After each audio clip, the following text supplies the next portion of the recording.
इस देश के प्रधानमंत्री सारे हिंदुस्तानियों के तकलीफ को समझते हैं। इस देश का मुसलमान पूरे विश्व के मुसलमानों से ज़्यादा सुरक्षित इस हिंदुस्तान में है। देखिए, अगर कोई दंगा करने वाला व्यक्ति उसका नाम मीम से है, मुसलमान है, तो इसमें सरकार और प्रशासन की क्या गलती है? देखिए, योगी आदित्यनाथ जी का जो प्रथम कार्यकाल 5 साल का था, वो पूरा का पूरा कार्यकाल 5 साल का दंगा मुक्त रहा। देखिए, कानपुर के अंदर जो दंगे हुए हैं और जो लोग उसमें शामिल हैं, जिस प्रकार से प्रशासन ने उनके जो एक तस्वीर जारी की है, जो भी गुनाहगार होंगे निश्चित तौर पर उनको सज़ा दी जाएगी। और मैं मानता हूं कि इस देश के अंदर लोकतांत्रिक प्रक्रिया के अंतर्गत जो है अपने विरोध को दर्ज कराना चाहिए था।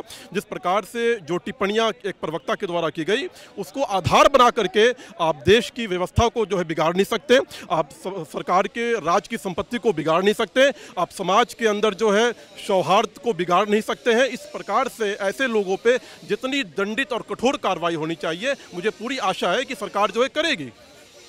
देखिए, उस एक चीज़ में जो नोटिस है वो ये है कि एक जो तबके हैं जिन्होंने उपद्रव मचाया है, जिन लोगों ने जुमे की नमाज के बाद वहाँ पे सुनियोजित तरीके से वहाँ पे सौहार्द को बिगाड़ने का काम किया, वहाँ पे दंगा फैलाने का काम किया, पुलिसों पे, प्रशासन पे लाठी और पत्थर फेंकने का काम किया, पुलिस ने उनको चिन्हित किया और चिन्हित करने के बाद उनकी तस्वीर को जारी की है। ये डायलॉग, ये विचार अब जो है कहीं भी टिकता नहीं है। कब तक आप जो है इस देश के अंदर जो है, इस देश के अंदर कब तक आप जो है इमोशनल कार्ड खेलते रहेंगे? आप इस देश के अंदर 30 करोड़ मुसलमान रहते हैं, जो इसमें इन्वॉल्व हैं, जो संलिप्त हैं। आप देखिए, जिस भी देश के अंदर सीएए का कानून आता है, दंगा कौन फैलाता है? आप देखिए, इस देश के अंदर कोई टिप्पणियां होती हैं, रोड पे कौन जाता है? आप देखिए, इस देश के अंदर कोई भी विषय आता है, सड़कों पे कौन जाता है? इस देश के अंदर कोई भी जो ऐसे जो बैड एलिमेंट्स हैं, जो फ्रिज एलिमेंट्स हैं, उनको पहचान करके कार्रवाई करना, ये सरकार का काम है। ये सरकार अपने धर्म का पालन कर रही है। जी बिल्कुल, ऐसे लोग जो पत्थर का इस्तेमाल कर रहे हैं। आप देखिए, एक समय था जब कश्मीर के अंदर पत्थर चलाए जाते थे। कश्मीर के जो अलगाववादी नेता थे, उनके बच्चे विदेश में पढ़ाई कर रहे होते थे और आम कश्मीर, गरीब कश्मीर के बच्चे के हाथ में पत्थर दे दिया जाता था। लेकिन आज कश्मीर के हालात बदले हैं। आज कश्मीर के नौजवान मुख्य धारा में जुड़े हैं। लेकिन उसका देखा देखी कुछ नॉर्थ इंडिया के प्रदेशों में भी जो है कुछ लोग पत्थर उठाने का काम कर रहे हैं। मुझे लगता है कि ऐसे लोगों को सरकार जो है सख्त और सही कार्रवाई करेगी और जवाब देगी। इस देश के प्रधानमंत्री सारे हिंदुस्तानियों के तकलीफ को समझते हैं। इस देश के प्रधानमंत्री भारतवासी के तकलीफ को समझते हैं। ये वो समय नहीं रहा, ये वो सरकार नहीं है जो कहती थी, जिस देश के प्रधानमंत्री कहते थे कि इस देश के संसाधन पे सबसे पहला हक मुसलमानों का है, अल्पसंख्यकों का है। नहीं, ये देश पे सबसे पहला हक भारतीयों का है और उसी के आधार पर इस देश की सरकार चल रही है। देखिए, इस देश के अंदर संविधान है, कोर्ट है। अगर किसी को गलत फंसाया गया होगा या किसी को गलत तरीके से उसका नाम दर्ज किया गया होगा, एविडेंस पे, कोर्ट की कार्रवाई एविडेंस पे होती है, सबूतों के आधार पर होती है। वैसे जी को इतना चिल्लाने की क्या जरूरत है? आप संयम रखें और संयम के साथ जो दोषी हैं, जब तक उनको जो सजा नहीं हो जाती है, जब तक उन पे कार्रवाई नहीं हो जाती है, तब तक आपको संयम रखना चाहिए। इस तरह से बयान दे करके देश के अंदर सौहार्द को खराब किया जाता है। इस तरह से बयान दे करके जो लकीरें हैं हिंदू और मुसलमानों के बीच की, उसको बढ़ाया जाता है। इस देश का मुसलमान पूरे विश्व के मुसलमानों से ज़्यादा सुरक्षित इस हिंदुस्तान में है। आप कहाँ जाना चाहती हैं? आप कहाँ रहना चाहती हैं? आप सीरिया जाना चाहती हैं? आप इराक जाना चाहती हैं? या पाकिस्तान, अफगानिस्तान जाना चाहती हैं? आप बताइए, इस देश का मुसलमान जो है मुख्य धारा में है। जम्मू कश्मीर से निकला हुआ लड़का आज हिंदुस्तान के लिए खेल रहा है।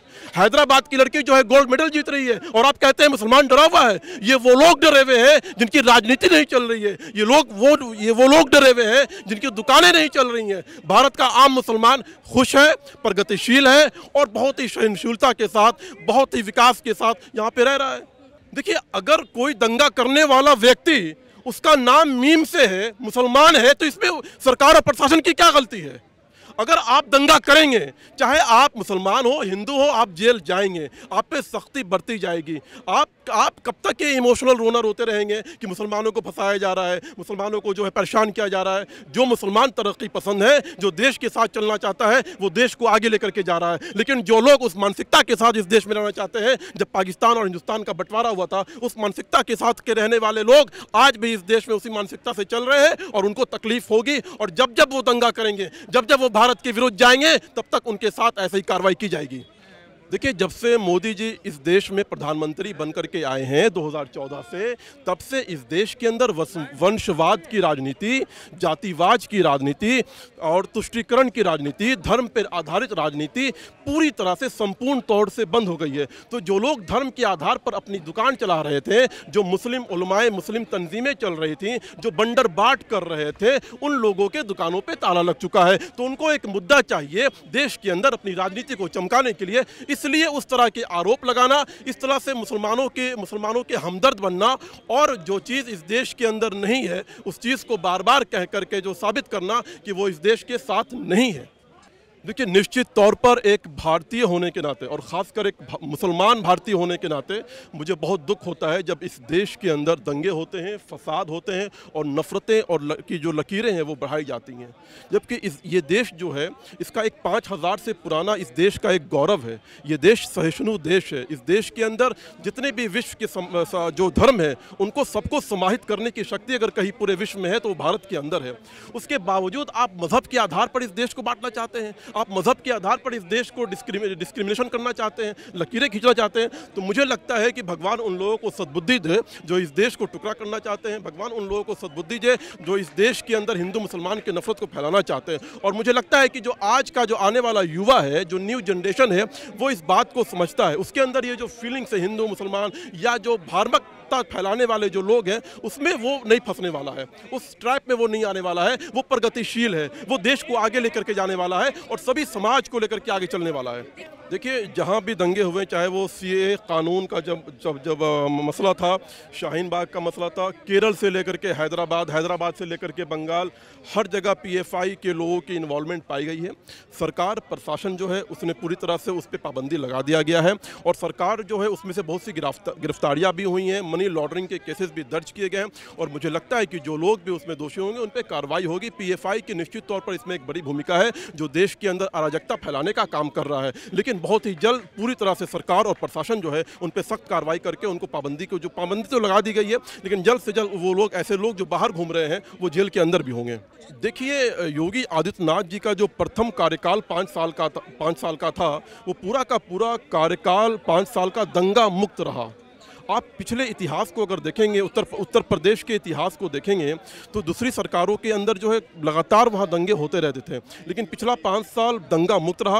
हाँ, निश्चित तौर पर कानपुर में दंगे हुए हैं, कहीं ना कहीं ये सवाल खड़ा होता है। और मुझे उम्मीद है कि योगी आदित्यनाथ की सरकार में जो भी बैड एलिमेंट्स है, जिन लोगों की भी दंगा में इन्वॉल्वमेंट है, वो जल्द से जल्द कानून के शिकंजे के अंदर होंगे। और निश्चित तौर पर प्रशासन वहाँ पर सख्त है, प्रशासन वहाँ पर सख्त से सख्त कार्रवाई करेगी। और निश्चित तौर पर योगी आदित्यनाथ जी जो इंसाफ करेंगे। कोई बिना वजह का जो आरोपित नहीं होगा, जिसने गुनाह नहीं किया होगा, वो जेल के अंदर नहीं होगा। ये मैं आपको पूरे विश्वास के साथ कहना चाहता हूँ। लेकिन हाँ, जिन लोगों ने जुर्म किया होगा, जिन लोगों ने वहाँ पे जो है जो हालात को पैदा किया होगा, वो लोग बख्शे नहीं जाएंगे। देखिए, जिस प्रकार से विपक्षी नेताओं के बयान आते रहते हैं, जिस प्रकार से विपक्षी, बहुत एक लंबा सिलसिला हो जाएगा अगर मैं बताऊं कि कौन से विपक्षी नेता ने कब बयान दिया। आप देखिए, जब उत्तर प्रदेश का विधानसभा चुनाव हो रहा था, राहुल गांधी जयपुर गए थे जो है गरीबी के मुद्दे पे बात करने के लिए, और वहाँ पे 10 मिनट तक वो हिंदू और हिंदुत्व पे बोलते रहे। अखिलेश यादव जो है वो जिन्ना के जिन को चुनाव से पहले लेकर के आते हैं। तौकीर रजा कहता है कि इस देश के अंदर जो है पुलिस को हटा लिया जाए तो हम जो है इस देश का मुसलमान जो है, युवा मुसलमान जो है वो देख लेगा। किस प्रकार से बयानात आए थे, किस प्रकार से नैरेटिव बनाया गया था। तो कहीं ना कहीं जो जाहिल तबके के लोग हैं, अनपढ़ तबके के लोग हैं, या जो उनके फॉलोवर हैं, उन तक वो कहीं ना कहीं बात पहुंचती है और उसका कहीं ना कहीं जो है एक प्रकार से जो है वो इस्तेमाल करते हैं और इम्पैक्ट होता है उसका।